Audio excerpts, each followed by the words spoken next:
ഭവ്യെ പറഞ്ഞു കേട്ട് മാധുരി മിസ് തന്നെ ഏൽപ്പിച്ച നോട്ട്സും എടുത്തുകൊണ്ട് സ്റ്റാഫ് റൂമിലേക്ക് എത്തിയ മീനു അവിടെ മിസ്സിനെ കാണാതെ ചുറ്റിനും ഒന്ന് നോക്കി.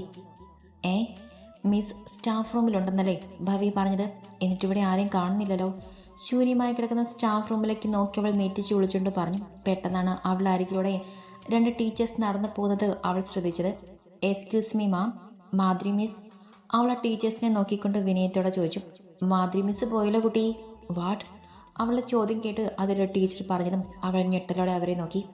എന്താ, മാധുരി മിസ് പോയെന്നോ? ആ മിസ് ഇന്ന് ലീവായിരുന്നു. രാവിലെ വന്ന് ലീവ് ആപ്ലിക്കേഷൻ കൊടുത്തിട്ട് മിസ് അപ്പം തന്നെ പോയി. എന്താ കുട്ടി, മിസ്സിനെ കണ്ടിട്ട് കുട്ടിക്ക് എന്തെങ്കിലും അത്യാവശ്യം ഉണ്ടായിരുന്നോ? അവളുടെ അന്തം വിട്ടുകൊണ്ടുള്ള നിൽപ്പ് ഭാവമൊക്കെ കണ്ടതും അവർ സംശയത്തോടെ ചോദിച്ചു. അത് എനിക്ക് ഈ നോട്ട്സ് മിസ്സിൻ്റെ കയ്യിൽ കൊടുക്കണമായിരുന്നു. അപ്പം ശരി മാ, ഞാൻ പോട്ടെ.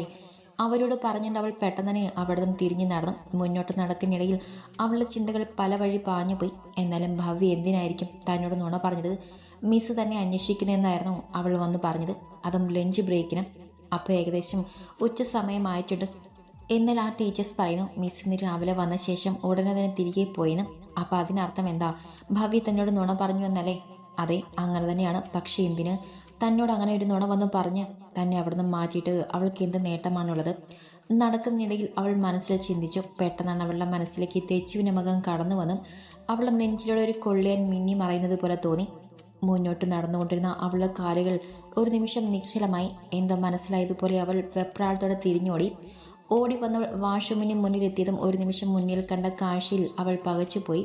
വർഷയുടെ കറത്ത് ആഞ്ഞടിക്കുന്ന കോളേജ് യൂണിഫോം ധരിച്ച ഒരു പെൺകുട്ടി. അവൾ അന്തം വിട്ടുകൊണ്ട് നിലത്ത് വീണു കിടക്കുന്ന വർഷയും അവളെയും താങ്ങി പിടിച്ചിരിക്കുന്ന ഭവ്യയും അവരെ ഇരുവരെയും ദേഷ്യത്തോടെ നോക്കി നിൽക്കുന്ന ആ പെൺകുട്ടിയെ മാറി മാറി നോക്കിക്കൊണ്ട് നിന്ന്. ഒരു നിമിഷം അവൾക്ക് അവിടെ നടക്കുന്നത് ഒന്നും മനസ്സിലാകുന്നുണ്ടായിരുന്നില്ല. അവളുടെ കണ്ണുകൾ വാഷ്റൂമിന്റെ വാതിലക്കിലേക്ക് നീണ്ടു. അത് തുറന്നു കിടക്കുകയായിരുന്നു. അപ്പോൾ ദച്ചു എവിടെ? അവൾ പേരോടെ അവരുടെ അരികിലേക്ക് നടന്നു. പെട്ടെന്നാണ് നിലത്ത് കിടന്ന വർഷ ചാടി എഴുന്നേറ്റ് അലറിക്കൊണ്ട് ആ പെൺകുട്ടിയുടെ നേർക്ക് വന്നത്. എടീ, നീ എന്നെ തല്ലി അല്ലേ? അവൾ ആ പെൺകുട്ടിയുടെ നേരെ വിരൽ ചൂണ്ടിക്കൊണ്ട് ചോദിച്ചു. ആ തല്ലി. നിന്റെയൊക്കെ നാവും പ്രവൃത്തിയും നന്നല്ല. എങ്കിൽ ഇനിയും ഇതുപോലെ കിട്ടിയെന്നിരിക്കും. എന്നാൽ അവളും ഒട്ടും വിട്ടുകൊടുക്കാതെ തന്നെ വർഷയെ നോക്കി പുച്ഛത്തോടെ മറുപടി പറഞ്ഞു. ഞങ്ങളുടെ നാവും പ്രവൃത്തിയും ഒന്നും നന്നല്ലെങ്കിൽ നിങ്ങൾക്ക് എന്താ? നിങ്ങളുടെ ആരെയും അല്ലല്ലോ ഞങ്ങൾ ഉപദ്രവിച്ചത്. നിങ്ങളുടെ കാര്യം മാത്രം നോക്കിയാൽ മതി, മറ്റുള്ളവരുടെ കാര്യത്തിൽ ഇടപെടാൻ വരണ്ട. വർഷയ്ക്ക് കിട്ടിയത് കണ്ട് ഭയം തോന്നിയെങ്കിലും അത് പുറത്ത് കാണിക്കാതെ ഭവ്യ അവളെ നേരെ ചെന്നുകൊണ്ട് ചിരി. എന്നാൽ അത് പറഞ്ഞത് മാത്രമേ അവൾക്ക് ഓർമ്മയുള്ളൂ. അടുത്ത നിമിഷം അവളുടെ കവളിലും ആഞ്ഞൊരടി പൊട്ടി. ആ കവളിൽ കൈയും വെച്ചുകൊണ്ട് അവൾ പകപ്പോടെ ആ പെൺകുട്ടിയെ നോക്കിയതും അഗ്നി സ്മുരിക്കുന്ന അവളുടെ കണ്ണുകൾ കണ്ട് ഭവ്യയുടെ മുഖത്ത് ഭീതി പടർന്നു. എന്നാൽ ആ പെൺകുട്ടിയുടെ അടുത്ത നിമിഷത്തെ പ്രവൃത്തിയിൽ ഭവ്യയ്ക്കും അപ്പം ദച്ചുവിനെ നോക്കി മുന്നോട്ട് നടന്ന മീനും ഒന്ന് ഞെട്ടിപ്പോയിരുന്നു. ഭ്രാന്ത് പിടിച്ചതുപോലെ മുടിയിൽ പിടിച്ചു വലിച്ചലറിക്കൊണ്ട് ആ പെൺകുട്ടിയെ ആക്രമിക്കാനായി അവളുടെ നേർക്ക് പാഞ്ഞെടുക്കുന്ന വർഷയുടെ കഴുത്തിൽ കുത്തി പിടിച്ചുകൊണ്ട് അവളെ ചുമരിലേക്ക് ചേർത്ത് പിടിച്ച് മുകളിലേക്ക് ഉയർത്തി നിൽക്കുന്നവൾ. വർഷയുടെ ഇരു കാലുകളും നിലത്തു നിന്നും ഉയർന്നു പൊങ്ങിയിരുന്നു. അവളുടെ ഇരു കണ്ണുകളും പുറത്തേക്ക് ഉന്തി വന്നു. ശ്വാസം കിട്ടാതെ മരണ വെപ്രാളത്തോടെ അവൾ ആ പെൺകുട്ടിയുടെ കയ്യിൽ കിടന്ന് പിടഞ്ഞു. അയ്യോ ചേച്ചി വീട്, നീ എന്തീ കാണിക്കുന്നത്? വിടാനല്ലേ പറഞ്ഞത്? ഭവ്യ ഓടി വന്ന് വർഷയുടെ കഴുത്തിൽ മുറുക്കെ പിടിച്ചിരിക്കുന്ന അവളുടെ കൈ പിടിച്ചു മാറ്റാൻ ശ്രമിച്ചുകൊണ്ട് പറഞ്ഞു. എന്നാൽ അവൾ അവിടെ നിന്നും ഒരടി പോലും മനങ്ങിയില്ല എന്ന് മാത്രമല്ല, അവളുടെ ഒരൊറ്റ നോട്ടത്തിൽ ഭവ്യ ഭയത്തോടെ പിന്നിലേക്ക് നീങ്ങി നിന്ന് പോയി. കഴുത്തിലെ പിടി മുറുകുന്നതിനനുസരിച്ച് ശ്വാസമെടുക്കാൻ കഴിയാതെ വർഷ കൈയും കാലുമിട്ട് അടിക്കാൻ തുടങ്ങി. ഒരു നിമിഷം കൂടി അവളെ അങ്ങനെ തന്നെ നിർത്തിയ ശേഷം ആ പെൺകുട്ടി അവളെ ഊക്കോടെ നിലത്തേക്ക് വലിച്ചെറിഞ്ഞു. നിലത്തേക്ക് വീണ വേദനയ്ക്കിടയിലും പ്രാണൻ തിരിച്ചു കിട്ടിയ ആശ്വാസത്തിൽ അവൾ ശ്വാസം മാഞ്ഞു വലിക്കാൻ തുടങ്ങി. ചേച്ചി! അപ്പോഴേക്കും ഭവ്യ ഓടി വന്ന് അവളുടെ പുറം ഒഴിഞ്ഞുകൊണ്ടിരുന്നു. ഡി!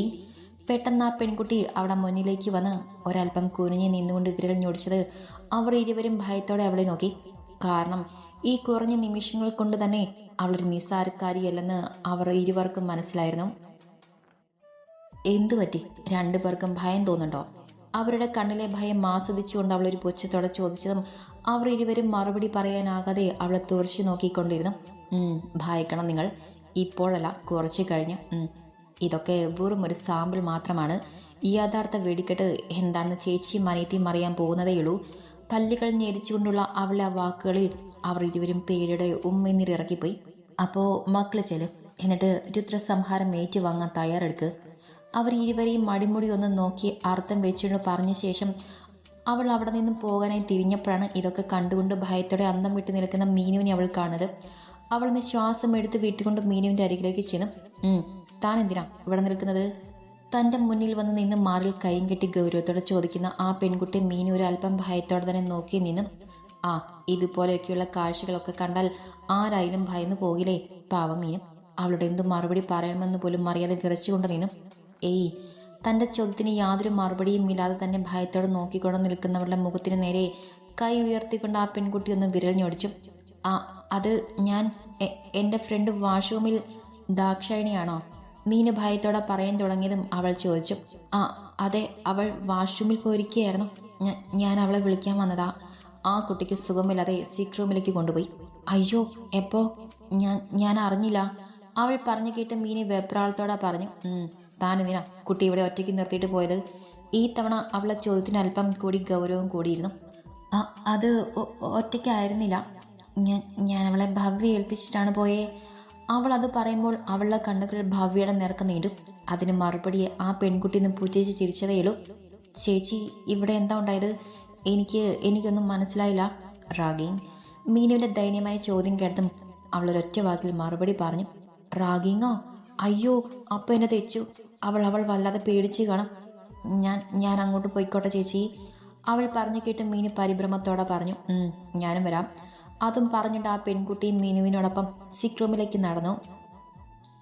എന്നാൽ അതേസമയം ആ പെൺകുട്ടിയുടെ വിരൽപ്പാട് പതിഞ്ഞ് ചുവന്ന് വീങ്ങി നിന്ന തൻ്റെ കഴുത്തിൽ അമർത്തി പിടിച്ചിട്ട് പകയോടെ അവൾ പോകുന്നതും നോക്കി നിന്ന വർഷയുടെ കയ്യിൽ അമർത്തി പിടിച്ചിട്ട് ഭാവി അവളെ വിളിച്ചു. ചേച്ചി. അവളെ ഞാൻ വെറുതെ വിടില്ല. എൻ്റെ ദേഹത്ത് കൈവച്ച അവളുടെ കണ്ണുനീരാണ് എനിക്കും ഇനി കാണേണ്ടത്. അവളുടെ കണ്ണിൽ നിന്നും ചുടു രക്തം ഒഴുകുന്നത് ഞാൻ കാണും. കണ്ണിൽ എരിഞ്ഞു കത്തുന്ന പകയോടെ അവൾ അത് പറയുമ്പോൾ അവളുടെ കൈകൾ ജീൻസിൻ്റെ പോക്കറ്റിൽ നിന്നും എടുത്ത ഫോണിലെ അവളുടെ ഡാഡിയുടെ നമ്പറിലേക്ക് കോൾ കണക്ട് ചെയ്യുകയായിരുന്നു. ദച്ചു. സിക്ക് റൂമിലേക്ക് കയറി വന്ന മീനു രണ്ട് പെൺകുട്ടികളെ അരികിലായി കണ്ണുകൾ അടച്ചു കിടക്കുകയായിരുന്ന ദച്ചുവിൻ്റെ അരികിലേക്ക് ഓടി വന്നു. മീനുവിൻ്റെ ശബ്ദം കേട്ടതും ദച്ചു ഞെട്ടലോടെ വേഗം എഴുന്നേറ്റ് അവളെ മുറുക്ക പുണർന്നു. മീനു, ഞാൻ പേടിച്ചു പോയടി. ഭവ്യയും ആ ചേച്ചിയും കൂടി എന്നെ. ബാക്കി പറയാതെ അവൾ മീനുവിനെ കെട്ടിപ്പിടിച്ചുകൊണ്ട് കരയാൻ തുടങ്ങി. എൻ്റെ ദച്ചുട്ടി, എന്തിനാ വിഷമിക്കുന്നത്? ഒന്നും പറ്റിയില്ലല്ലോ. അതിനു മുൻപ് ഈ ചേച്ചി വന്ന് രക്ഷിച്ചില്ലേ? അപ്പോഴാണ് അവളുടെ കൂടെ വന്ന പെൺകുട്ടിയെ ദച്ചു ശ്രദ്ധിക്കുന്നത്. വാഷ്റൂമിൻ്റെ മുന്നിൽ വെച്ച് കണ്ടിരുന്നുവെങ്കിലും ആ അവസ്ഥയിൽ കൂടുതലൊന്നും ചോദിക്കാനോ പറയാനോ അവൾക്ക് കഴിഞ്ഞിരുന്നില്ല. ദച്ചു വേഗം ആ പെൺകുട്ടിയുടെ അരികിലേക്ക് ചെന്നു. സോറി ചേച്ചി, അപ്പോഴത്തെ അവസ്ഥയിൽ എനിക്ക് ചേച്ചിയുടെ നന്ദി വാക്ക് പോലും പറയാൻ കഴിഞ്ഞില്ല. ദച്ചു അവളുടെ കയ്യിൽ പിടിച്ചുകൊണ്ട് പറഞ്ഞതും അവളൊന്ന് പുഞ്ചിരിച്ചു. എന്തിനാടാ നന്ദിയൊക്കെ? ഞാൻ എൻ്റെ കടമ ചെയ്തെന്നേ ഉള്ളൂ. എന്നാൽ അവൾ പറഞ്ഞതിൻ്റെ പൊരുൾ എന്താന്ന് ദച്ചുവിന് മനസ്സിലായില്ല. അവൾ സംശയത്തോടെ ആ പെൺകുട്ടിയെ നോക്കി നിന്നു. അത് മനസ്സിലായതുപോലെ അവളൊന്ന് പുഞ്ചിരിച്ചുകൊണ്ട് പതിയെ ദച്ചുവിൻ്റെ കവളയോടെ ഒന്ന് തലോടി. എന്നാ ഞാൻ പോട്ടെ, ക്ലാസ് ഉണ്ട്. ദച്ചുവിനെയും മീനുവിനെയും ഒന്ന് നോക്കി പറഞ്ഞുകൊണ്ട് അവർ 3 പേരും കൂടി തിരിഞ്ഞു നടക്കാൻ തുടങ്ങിയതും പെട്ടെന്ന് എന്തോ ഓർത്തതുപോലെ ദച്ചു അവരെ പിന്നിൽ നിന്ന് വിളിച്ചു. ചേച്ചി. ദച്ചുവിനെ വിളിക്കെടുത്തും അവർ തിരിഞ്ഞു നോക്കി. അത് ചേച്ചിയുടെ പേരെന്താ? കണ്ണുകളിൽ നിറച്ച ആകാംക്ഷയുടെ ദച്ചു അത് ചോദിച്ചതും അവൾ മനോഹരമായ ഒരു പുഞ്ചിരിയോടെ ദച്ചുവിനെ ഒന്ന് നോക്കി. ശേഷം ദൃഢമായ സ്വരത്തിൽ അല്പം ഗൗരവത്തോടെ തന്നെ പറഞ്ഞു. രുദ്രാണി പ്രതാപവർമ്മ. ഒരു വെളുത്ത ബെൻസ് കാർ പൊടി പറത്തിക്കൊണ്ട് ആ കോളേജ് മൈതാനത്തിൻ്റെ മുറ്റത്ത് വന്ന് നിന്നും അതിൽ നിന്നും കോട്ടും സൂട്ടും ധരിച്ച ആരോഗ്യത്തിയുടെ ഗാത്രനായൊരു മധ്യവയസ്കൻ ഇറങ്ങി. അയാളുടെ മുഖമാകെ ദേഷ്യം കൊണ്ട് മുറുകിയിരുന്നു. ചുവപ്പ് രാശി പടർന്ന അയാളുടെ കണ്ണുകളിലെ ക്രൂരത ഒറ്റ നോട്ടത്തിൽ തന്നെ എടുത്തു കാട്ടുന്നുണ്ടായിരുന്നു. Sir, this way. അയാളുടെ പി എന്ന് തോന്നിക്കുന്ന ഒരു വ്യക്തി പ്രിൻസിപ്പളിന്റെ റൂമിലേക്കുള്ള വഴി കാണിച്ചു കൊടുത്തതും അയാൾ അതേ ഭാവത്തോടെ തന്നെ അങ്ങോട്ടേക്ക് നടന്നു. പ്രിൻസിപ്പളിന്റെ റൂമിന് മുന്നിലെത്തിയതും അയാൾ വാതിൽ തള്ളി തുറന്നുകൊണ്ട് അകത്തേക്ക് കയറി. യാതൊരു മര്യാദയും ഇല്ലാതെ ആരാണ് അകത്തേക്ക് കയറി വന്നിരിക്കുന്നത് എന്ന ചിന്തയിൽ മുഖമുയർത്തി നോക്കിയ പ്രിൻസിപ്പാൾ മിസ്റ്റർ വിജയൻ തൻ്റെ മുന്നിൽ ദേഷ്യത്തോടെ നിൽക്കുന്ന വ്യക്തിയെ കണ്ടതും ചേറിലും ചാടി എഴുന്നേറ്റു. നടരാജ സാർ എന്താ ഒരു മുന്നറിയിപ്പുമില്ലാതെ? അയാൾ ഒട്ടൊരു അത്ഭുതത്തോടെയും വെപ്രാളത്തോടെയും നടരാജന്റെ മുന്നിലേക്ക് ചെന്നതും അയാൾ കൈവീശി വിജയന്റെ കർണത്ത് ആഞ്ഞടിച്ചു. പന്ന ലക്ഷങ്ങൾ നിന്റെയൊക്കെ അണ്ണാക്കിലോട്ട് എണ്ണിത്തന്ന് എൻ്റെ കൊച്ചിനെ ഇവിടെ പഠിക്കാൻ വിട്ടത് അവളെ നിനക്കൊക്കെ തല്ലിക്കൊല്ലാനല്ല. എൻ്റെ കൊച്ചിന് ദേഹത്തൊരു മണ്ണ് തുള്ളി ഇട്ടവനെ വെറുതെ വിടില്ല ഈ നടരാജൻ. പച്ചയ്ക്ക് കത്തിക്കും. അയാളുടെ കോടറിൽ ചുരുട്ടി പിടിച്ചുകൊണ്ട് വർദ്ധിച്ച ദേഷ്യത്തോടെ നടരാജൻ പറഞ്ഞതും കാര്യം മനസ്സിലാകാതെ അയാൾ പകപ്പോടെ നടരാജനെ നോക്കി നിന്നു. സാർ, സാർ എന്താ ഈ പറയുന്നത്? സാർ പറയുന്നൊന്നും എനിക്ക് മനസ്സിലാകുന്നില്ല. സാറിൻ്റെ മകളെ ഉപദ്രവിച്ചെന്നോ? ആര്? എപ്പോ? അല്ലെങ്കിൽ തന്നെ അങ്ങനെ ഒരു പ്രവൃത്തി ചെയ്യാൻ ഇവിടെ ആർക്കാണ് ധൈര്യമുണ്ടാവുക? അയാൾ പറഞ്ഞു കേട്ട് പ്രിൻസിപ്പാൾ അപ്പോൾ ഞെട്ടലോടെ ചോദിച്ചു. പിന്നെ എൻ്റെ കൊച്ചിനെ വിളിച്ച് കള്ളം പറയും എന്നാണോടോ? അയാളെ പിന്നിലേക്ക് ആഞ്ഞു തള്ളിക്കൊണ്ട് നടരാജൻ പറഞ്ഞതും പ്രിൻസിപ്പാൾ എന്തു പറയണമെന്നറിയാതെ നിന്നുപോയി. സാർ പ്ലീസ്, സാർ ഇവിടെ ഇരിക്കുക, ഞാൻ അന്വേഷിക്കട്ടെ. സാറിൻ്റെ മകൾക്കെതിരെ ആരെങ്കിലും കൈ ഉയർത്തിയിട്ടുണ്ടെങ്കിൽ ഞാൻ വാക്ക് തരുന്നു സാർ, പിന്നെ ഒരു നിമിഷം പോലും ഇവിടെ പഠിക്കില്ല. അയാൾ പറഞ്ഞു കേട്ട് നടരാജനെ ഒന്ന് പുച്ഛത്തോടെ ചിരിച്ചു. അങ്ങനെ എൻ്റെ മകൾക്ക് നേരെ കൈ ഉയർത്തിയവൻ അവൻ ആരായാലും അവന് ജീവനോടെ ഉണ്ടായിട്ട് വേണ്ടേ ഇവിടെ പഠിക്കാൻ? അയാൾ പകയോടെ പറഞ്ഞു കേട്ട് പ്രിൻസിപ്പൾ ഒന്ന് നടങ്ങി. അയാളോട് കൂടുതലൊന്നും സംസാരിക്കാൻ നിൽക്കാതെ പ്രിൻസിപ്പൾ അപ്പോൾ തന്നെ പിയുണെ വിട്ട് വർഷയും ഭവ്യയും പ്രിൻസിപ്പളിനെ റൂമിലേക്ക് കൊണ്ടുവരാനുള്ള ഏർപ്പാട് ചെയ്തു. കുറച്ച് സമയങ്ങൾക്കകം തന്നെ പിയുൺ അവരെയും കൊണ്ട് അവിടേക്ക് എത്തിയിരുന്നു. ഡാഡി! പ്രിൻസിപ്പളിനെ റൂമിനകത്തേക്ക് കയറിയതും അവിടെ നിൽക്കുന്ന നടരാജനെ കണ്ട് വർഷ ഓടിച്ചെന്ന് അയാളെ കെട്ടിപ്പിടിച്ചു. ഡാഡി, അവൾ എന്നെ തല്ലി ഡാഡി. അവളെ വെറുതെ വിടരുത് ഡാഡി. എനിക്ക് നേരെ കൈ ഉയർത്തിയുള്ള കൈ ഇനി ഒരിക്കലും ഉയരരുത് ഡാഡി. പകിയോടെ അവൾ പറയുമ്പോൾ എന്തോ തീരുമാനിച്ചുറപ്പിച്ചതുപോലെ നടരാജന്റെ കണ്ണുകൾ കുറുകി. അയാളുടെ കണ്ണുകൾ പ്രിൻസിപ്പാളിന് നേർക്ക് നീണ്ടതും അയാൾ ഫോൺ എടുത്ത് ആരെയോ വിളിച്ചു. അതേസമയം മറ്റൊരു ക്ലാസ്സിൽ വാണി, ആ പെണ്ണ് എന്തെങ്കിലും ഇഷ്യൂ ഉണ്ടാക്കിയാൽ. ക്ലാസ്സിലെ ബെഞ്ചിൽ ചാരി കണ്ണുകൾ അടച്ചിരിക്കുകയെന്ന രുദ്രാണിയെ നോക്കിക്കൊണ്ട് അവളുടെ ബെസ്റ്റ് ഫ്രണ്ടായ വേദ ചോദിച്ചതും അവൾ കണ്ണുകൾ തുറന്ന വേദയെ നോക്കിയെന്ന് പുച്ഛിച്ച് ചിരിച്ചു. ഇഷ്യൂ ഉണ്ടാക്കാനായിട്ട് അവളുടെയൊക്കെ ശരീരത്തിൽ ഈ ജീവൻ ഉണ്ടായിട്ട് വേണ്ടേ? പുച്ഛത്തോടെയുള്ള അവളുടെ മറുപടിയിൽ വേദയും അവരോടൊപ്പം തന്നെ ഉണ്ടായിരുന്ന അവിടെ മറ്റു 2 ഫ്രണ്ട്സായ കീർത്തിയും ഒന്ന് നടങ്ങി. നീ എന്താ വാണി പറയുന്നത്? കീർത്തി അത്ഭുതത്തോടെ ചോദിച്ചു. അവളൊക്കെ കൈവച്ചത് എൻ്റെ ഏട്ടത്തേമ്മയുടെ നേർക്കാണ്. ആ ദേഹത്ത് ഒരു മുള്ളു വന്ന് വീഴുന്നത് പോലും സഹിക്കാത്ത രുദ്രൻ ഇത് സഹിക്കുമെന്ന് തോന്നുന്നുണ്ടോ? അവൾ വീരവാദം മടിക്കുന്ന അവളുടെ തന്തയുടെ പവർ അടക്കം ഇന്നിവിടെ വെച്ച് അവസാനിക്കും. അവൾ പറഞ്ഞവസാനിപ്പിച്ചതും മറ്റു 2 പേരും അവളെ അത്ഭുതത്തോടെ നോക്കി. ഇന്ന് ഇവിടെ വെച്ചോ? അതെങ്ങനെ? അതേ അത്ഭുതത്തോടെ തന്നെ വേദ ചോദിച്ചതും അവൾ ഇരുന്നിടത്തു നിന്നും എഴുന്നേറ്റ് ജനലിന്റെ അരികിലേക്ക് ചെന്ന് നിന്നു. എൻ്റെ ഊഹം ശരിയാണെങ്കിൽ ഇപ്പോൾ അവളെ തന്ത ലാൻഡ് ചെയ്തിട്ടുണ്ടാകും. അയാളുടെ മകളെ തൊട്ടതിന് കണക്ക് ചോദിക്കാനായി അയാൾ എന്നെയും കാത്തിരിക്കുന്നുണ്ടാകും. പുച്ഛത്തോടെ അവൾ പറഞ്ഞു കഴിയും മുന്നേ അവളുടെ ക്ലാസ്സിന് മുന്നിലായി പിയൂൺ വന്നു നിന്നു. മിസ് രുദ്രാണി പ്രതാപ് വർമ്മയെ പ്രിൻസിപ്പൽ റൂമിലേക്ക് വരാൻ പറഞ്ഞു. പിയൂണിന്റെ വാക്കുകൾ കേട്ടതും ഇപ്പൊ എങ്ങനെ ഇരിക്കുന്നെന്ന ഭാവത്തിൽ രുദ്ര അവരെ ഇരുവരെയും നോക്കിയതും അവർ അത്ഭുതത്തോടെ അവളെ നോക്കിയിരുന്നു. അവരെ നോക്കിയെന്ന് പുഞ്ചിരിച്ചുകൊണ്ട് അവൾ വേഗം പുറത്തേക്ക് നടന്നു. വാണി നിൽക്ക്, ഞങ്ങളും വരാം. അവൾ ഒറ്റയ്ക്ക് പോകുന്ന കണ്ട് വേദ അവളുടെ പിന്നാലെ വന്നുകൊണ്ട് പറഞ്ഞു. ഏയ് വേണ്ട, ഇവിടെ ഇപ്പം ഞാൻ മതി. എന്നെ മാത്രമാണ് അവർ കാത്തിരിക്കുന്നത്. അപ്പം ഞാൻ മാത്രം പോയി ദർശനം കൊടുത്തിട്ട് വരാം. അവൾ പറഞ്ഞു കേട്ട് വേദയും കീർത്തിയുടെയും മുഖം മങ്ങി. എന്തൊക്കെ പറഞ്ഞാലും അവളെ പ്രിൻസിപ്പൽ റൂമിലേക്ക് വിളിക്കുന്നത് നല്ലതിനാകില്ലെന്ന് അവർക്കറിയാമായിരുന്നു. അതുകൊണ്ട് തന്നെ അവളെ ഒറ്റയ്ക്ക് അങ്ങോട്ടേക്ക് വിടാൻ അവർക്ക് മടി തോന്നി. എനിക്കെതിരെ അവർ ഒരു ചെറുവിരൽ പോലും മനക്കില്ല, അതോർത്ത് നിങ്ങൾ ടെൻഷൻ ആവണ്ട. ഉറപ്പോടെ അവൾ പറഞ്ഞതും അവിടെ ഇരുവരുടെയും മുഖം ഒന്ന് തെളിഞ്ഞു. കാരണം അവർക്കറിയാമായിരുന്നു രുദ്രാണി ആരാണെന്നും അവൾക്ക് ചുറ്റിനുമുള്ള സംരക്ഷണ കരങ്ങളുടെ പവർ എന്താണെന്നും. അതുകൊണ്ട് തന്നെ പിന്നീട് മറുത്തൊന്നും പറയാതെ അവർ അവളുടെ മുമ്പിൽ നിന്ന് മാറി നിന്നു. അപ്പോഴേക്കും അവരെ നോക്കിയെന്ന് പുഞ്ചിരിച്ചുകൊണ്ട് അവൾ പ്രിൻസിപ്പാൾ റൂം ലക്ഷ്യമാക്കി നടന്നിരുന്നു. നടക്കുന്നതിനിടയിൽ അവൾ യൂണിഫോം പാൻറിന്റെ പോക്കറ്റിൽ സൈലന്റ് മോഡിൽ കിടന്ന ഫോൺ എടുത്ത് അതിൽ ഫസ്റ്റ് കിടക്കുന്ന നമ്പറിലേക്ക് ഒരു മെസ്സേജ് ഇട്ട് ശേഷം അതിലേക്ക് കോൾ ചെയ്ത് മറുവശത്ത് നിന്നും അറ്റൻഡായി എന്ന് കണ്ടതും അവളൊരു പുച്ഛച്ചിരിയോടെ ഫോൺ അതേപോലെ തന്നെ പോക്കറ്റിലേക്ക് ഇട്ടു. ആ നിമിഷം അവളുടെ ചുണ്ടിൽ ശത്രുവിന്റെ പതനം കൺമുന്നിൽ കാണാൻ പോകുന്നവളുടെ വിജയച്ചിരി ഉണ്ടായിരുന്നു. എങ്ങനെയുണ്ട് ദച്ചു ഇപ്പോ? കണ്ണുകൾ അടച്ച് കിടക്കുകയായിരുന്ന ദച്ചുവിന്റെ അരികിലേക്ക് ഇരുന്നുകൊണ്ട് മീനി ചോദിച്ചതും ദച്ചു മുഖമുയർത്തി അവളെ നിന്ന് നോക്കി. വേദനയുണ്ട്. പതി അവൾ പറയുമ്പോഴും ഇടയ്ക്കിടയ്ക്ക് ചുളിഞ്ഞു പോകുന്ന അവളുടെ മുഖത്തുനിന്ന് തന്നെ അവളുടെ വേദനയുടെ ആഴം എത്രത്തോളം തീവ്രമാണെന്ന് മീനുവിന് മനസ്സിലായിരുന്നു. ഈ വേദനയും വെച്ച് ഇനി ഇവിടെ ഇരിക്കേണ്ട ദച്ചു, നമുക്ക് വീട്ടിലേക്ക് പോവാം. മീനു പറഞ്ഞതും ദച്ചുവിന് അതാണ് നല്ലതെന്ന് തോന്നുന്നുണ്ടായിരുന്നു. കാരണം ഇപ്പോൾ തന്നെ വേദന സഹിക്കാൻ കഴിയാതെ ആയിട്ടുണ്ട്. കാലും നടുവുമൊക്കെ കാഴ്ച പൊട്ടുന്നത് പോലെ തോന്നുന്നുണ്ട്. വീട്ടിൽ പോയിന്ന് കിടന്നാൽ കുറച്ച് ആശ്വാസം കിട്ടുന്ന അവൾക്കും തോന്നി. പോകാം മീനു, എനിക്കിനിയും ഇങ്ങനെ ഇവിടെ ഇരിക്കാൻ വയ്യ. വല്ലാത്ത അസ്വസ്ഥത, കാലൊക്കെ കുഴയുന്നു.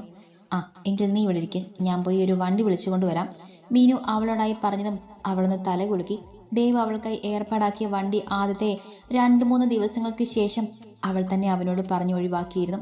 എന്തുകൊണ്ടോ തനിക്ക് വേണ്ടി അവനെ കൂടുതൽ ബുദ്ധിമുട്ടിക്കാൻ പാടില്ലെന്ന് അവളുടെ കുഞ്ഞു മനസ്സ് മന്ത്രിച്ചു. അവളുടെ കണ്ണിൽ അവൻ ഇന്നും അവളെ വെറും ഒരു സ്പോൺസർ മാത്രമാണല്ലോ. അവളോട് പറഞ്ഞിട്ട് മീനു പുറത്തേക്ക് ഇറങ്ങാൻ തുടങ്ങിയ അതേ നിമിഷം തന്നെയാണ് ദച്ചുവിനെ അന്വേഷിച്ചുകൊണ്ട് ദേവും നയനയും അങ്ങോട്ടേക്ക് വന്നത്. വാവേ, എന്തു പറ്റി മോളെ? ദച്ചുവിനെ കണ്ടതും ദേവ് വേഗം അവളുടെ അരികിലേക്ക് വന്നുകൊണ്ട് പരിഭ്രമത്തോടെ ചോദിച്ചു. ഒന്നുമില്ല ചേച്ചി, പീരിയഡ്സ് ആണ്, അതിന്റെ ബുദ്ധിമുട്ട്. ദച്ചു മുഖം ചുളിച്ചുകൊണ്ട് പറഞ്ഞു. ഞാൻ ഇവിടെ വീട്ടിലേക്ക് കൊണ്ടുപോക്കാമെന്ന് കരുതിയിരിക്കുകയായിരുന്നു ചേച്ചി. മീനു പറഞ്ഞു. ആ, അതാ നല്ലത്. വയ്യാതെ ഇനി ഇവിടെ ഇരുന്നിട്ട് കാര്യമൊന്നുമില്ലല്ലോ. വാ, വീട്ടിലേക്ക് പോവാം, ഞങ്ങളും കൂടി വരാം. ദേവ് അവളുടെ കയ്യിൽ പിടിച്ച് എഴുന്നേൽപ്പിച്ചു. അവർ 3 പേരും കൂടി ദച്ചുവിനെയും കുട്ടി പുറത്തേക്ക് നടന്നു. സിക് റൂമിന് പുറത്തേക്ക് ഇറങ്ങിയതും അവിടെ അവരെയും കാത്ത് ഹർഷിതും ഗൗതവും ഉണ്ടായിരുന്നു. എന്തുപറ്റി? അവരെ കണ്ടതും ഹർഷിത് അവരുടെ അരികിലേക്ക് വന്നുകൊണ്ട് ചോദിച്ചു. ഒന്നുമില്ല ഹർഷി, മോൾക്കൊരു വയ്യാക. ഞങ്ങൾ മോളെ ഒന്ന് വീട്ടിലാക്കിയിട്ട് വരാം എന്ന് കരുതി. വയ്യാകിയോ? എന്തു പറ്റി പെട്ടെന്ന്? ദേവ് പറഞ്ഞു കേട്ട് അവൻ ദച്ചുവിനെ നോക്കി അല്പം ടെൻഷനോടെ ചോദിച്ചു. ഒന്നുമില്ലടാ, ഇത് പെൺകുട്ടികൾക്കുണ്ടാകുന്ന വയ്യായിക, മൺത്ലി പ്രോബ്ലം. മുഖം കുനിച്ചു നിൽക്കുന്ന ദച്ചുവിനെ നോക്കിക്കൊണ്ട് അവൾ ഒരു ചിരിയോടെ പറഞ്ഞതും അവൻ അബദ്ധം പറ്റിയതുപോലെ ചമ്മലോടെ നാക്ക് കടിച്ചു. ആ, നിന്ന് ചമാതെ വേഗം വാ, നമുക്കിവരെ വീട്ടിൽ കൊണ്ടാക്കിയിട്ട് വരാം. ദേവ് പറഞ്ഞുകൊണ്ട് മുന്നോട്ട് നടന്നതും മറ്റുള്ളവരും അവളെ അനുഗമിച്ചുകൊണ്ട് അവളെ പിന്നാലെ നടന്നു. ഒരു ബ്രാൻഡഡ് പ്രൊഡക്റ്റിന്റെ പരസ്യത്തിനായുള്ള ഫോട്ടോഷൂട്ട് കഴിഞ്ഞ് തിരികെ വില്ലിലേക്ക് വരുമ്പോഴാണ് ദേവിന്റെ കയ്യിലിരിക്കുന്ന ഫോൺ റിംഗ് ചെയ്യുന്ന ശബ്ദം കേൾക്കുന്നത്. പേഴ്സണൽ ഫോൺ ആയതുകൊണ്ട് തന്നെ അത്യാവശ്യമുള്ള കോളുകൾ മാത്രമേ അതിലേക്ക് വരികയുണ്ടായിരുന്നുള്ളൂ. അവനെന്ന് സംശയിച്ചുകൊണ്ട് ഫോൺ എടുത്ത് ചെവിയിലേക്ക് വെച്ചു. ഹലോ. അവൻ ഹലോ പറഞ്ഞതും ഒരു നിമിഷം മറുവശത്തു നിന്നുമുള്ള വാക്കുകൾ കേട്ട് അവന്റെ കണ്ണുകൾ കുറുകി. ഞാൻ നോക്കിക്കൊള്ളാം. ഗൗരവത്തോടെ അത്രമാത്രം പറഞ്ഞുകൊണ്ട് ഫോൺ കട്ട് ചെയ്യുമ്പോൾ അവന്റെ ചുണ്ടുകൾ പൊച്ചുത്തോടെ ഒന്ന് കൂടി. ആകാശ്, ഡ്രൈവറോട് കാർ എടുക്കാൻ പറയേ. പിന്തിരിഞ്ഞ ആകാശിനോടായി പറഞ്ഞുകൊണ്ട് അവൻ മുന്നോട്ട് നടക്കുമ്പോൾ ഇതിപ്പോ എന്താ കഥ എന്ന പോലെ അവൻ അത്ഭുതത്തോടെ ദേവ് പോയ വഴി നോക്കി നിന്നു. 1-2 നിമിഷം കഴിഞ്ഞിട്ടും ആകാശിന്റെ അനക്കമൊന്നും കാണാതെ വന്നതും മുന്നോട്ട് നടക്കുകയായിരുന്നു. ദേവ് ഒന്ന് തിരിഞ്ഞു നോക്കി. അവിടെ തന്നെയും നോക്കി മിഴുങ്ങസി നിൽക്കുന്നവനെ കണ്ട് അവന്റെ കണ്ണുകളൊന്ന് കോർത്തു. ആകാശ്. അവൻ ഉറക്കി വിളിച്ചത് ആകാശ് ഞെട്ടലോടെ അവനെ നോക്കി. ആ sir, what happen to you? അവൻ നിൽപ്പും ഭാവമൊക്കെ കണ്ടതും ദേവ് സംശയത്തോടെ ചോദിച്ചു. ഏയ് നത്തിങ് സാർ. ഞാനത് സാർ ഇപ്പോൾ ഇങ്ങോട്ട് വന്നതരേളൂ, ആകെ ടയേർഡുമാണ്, പെട്ടെന്ന് തന്നെ പോവുകയാണെന്ന് പറഞ്ഞപ്പോൾ ബാക്കി പറയാതെ അവൻ ദേവിനെ ഒന്ന് നോക്കി. എത്ര ടയേർഡാണെങ്കിലും എൻ്റെ കുഞ്ഞിൻ്റെ കാര്യത്തിൽ എനിക്ക് യാതൊരു തളർച്ചയും തോന്നില്ല ആകാശ്. അവൻ്റെ ചോദ്യത്തിന് മറുപടി രൂക്ഷമായ സ്വരത്തിൽ അത്രമാത്രം പറഞ്ഞുകൊണ്ട് ദേവ് കാറിലേക്ക് കയറി. എന്നാൽ അവൻ്റെ യാത്ര എങ്ങോട്ടാണെന്ന് മനസ്സിലായതും അബദ്ധം പറ്റിയതുപോലെ അവൻ നെറ്റിയിൽ നിന്ന് തട്ടിക്കൊണ്ട് കൂടുതലൊന്നും ചോദിക്കാൻ നിൽക്കാതെ വേഗം ഓടി കോ ഡ്രൈവിംഗ് സീറ്റിലേക്ക് കയറി. സോറി സാർ, മേഡത്തിൻ്റെ അരികിലേക്കായിരിക്കുമെന്ന് ഞാൻ കരുതിയില്ല. കാറിലേക്ക് കയറി ക്ഷമാപണത്തോടെ പറയുന്നവനെ ഒന്നും നോക്കുക പോലും ചെയ്യാതെ ഒന്ന് അമർത്തി മൂളിക്കൊണ്ട് അവൻ കണ്ണുകൾ മുറുക്കെ അടച്ചുകൊണ്ട് സീറ്റിലേക്ക് ചാരിക്കിടന്നു. അത് കണ്ട് അവനൊരു നെടുവീർപ്പോടെ ഡ്രൈവറെ നോക്കിയതും അയാൾ പതിയെ കാർ മുന്നോട്ടെടുത്തു. നിമിഷങ്ങൾക്കകം അവന്റെ കാർ ആ ഗേറ്റ് കടന്നു പോകുമ്പോൾ ദേവിന്റെ മനസ്സ് നിറയെ ദച്ചുവിനെ സുഖമില്ലാതെ വീട്ടിലേക്ക് കൊണ്ടുപോകുവാണ് എന്ന ഹർഷിതിന്റെ ഫോണിലൂടെ കേട്ട വാക്കുകളായിരുന്നു.